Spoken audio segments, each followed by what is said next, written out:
লোকসভা নির্বাচনের ফল ঘোষণার একদিন যেতে না যেতেই আসাম সহ সারা রাজ্যে পেট্রোল ও ডিজেলের দাম উল্লেখযোগ্য হারে বৃদ্ধি পেয়েছে। একদিনেই পেট্রোলের মূল্য লিটার প্রতি 1.02 টাকা এবং ডিজেল 1.01 টাকা বেড়েছে।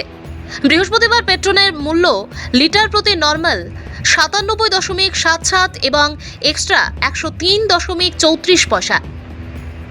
বৃহস্পতিবার ডিজেলের মূল্য লিটার প্রতি 97.77 পয়সা। আচমকা পেট্রোল ডিজেলের মূল্য বৃদ্ধি পাওয়ায় শিলচরের জনমনের মধ্যে ক্ষোভ দেখা দেয়। বিশেষ করে ভোট গণনার পরেই জ্বালানির মূল্য বৃদ্ধিতে বিস্মিত জনগণ।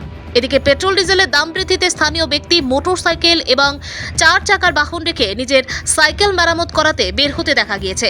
আসুন শুনে নেওয়া যাক পেট্রোল এবং ডিজেলের দাম বৃদ্ধিতে কি বলছেন শিলচরের জনগণ। কইতাম দেখুন, সরকার তো সিটো হওয়ার আগে যদি বাড়াবাড়ি শুরু হয়ে গেছে, আর নেক্সট গিয়া মানে ফিনিশিং গিয়া কিতাব দাঁড়াইব, বুঝছেন নি? এটা তো মানে কিছু খোয়া যান না কতটুক গিয়া। আপনি কি মনে করেন এই পেট্রোল ডিজেলের দামে অন্য জিনিসের দাম কতটুকু বাড়তে পারবে বা এটা নিয়ে কতটুকু প্রভাব পড়বো? সব এভরিথিং, সব জিনিসের দাম বাড়বো। আপনার সরকার মধ্যে কি হইতেছে এই বিষয়ে? দেখুন কিতা কইতাম, এটা হওয়ার মতো তো কিচ্ছু মানে খুঁজিয়া পাইলাম না, বুঝছেন নি?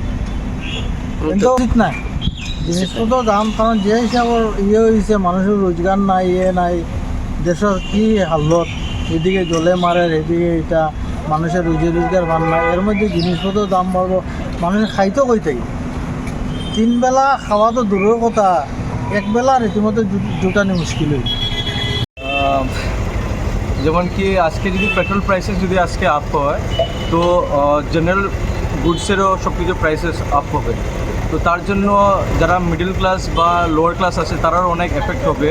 তো যদি এটা একটু প্রাইসেসটা যদি গভর্নমেন্ট যদি একটু কাট করে, তো অনেক সবের জন্য আর কি ভালো হবে, ভালো হবে। স্টুডেন্ট ছাত্র যারা আছেন তাদের কি এফেক্ট হতে পারে? ছাত্র যারা আছে যেমন কি আমরা যেমন কি আসা যাওয়ার অনেক প্রবলেম হয়, ঠিক আছে। তারপর এগুলো একটু এফেক্ট হয় আর কি। বাট যারা আপার ক্লাস আছে তারা তো অনেক বেশি এগুলো প্রবলেম হবে না, বাট যারা মিডল ক্লাস বা লোয়ার ক্লাস আছে তারা একটু অসুবিধা হবে আর কি।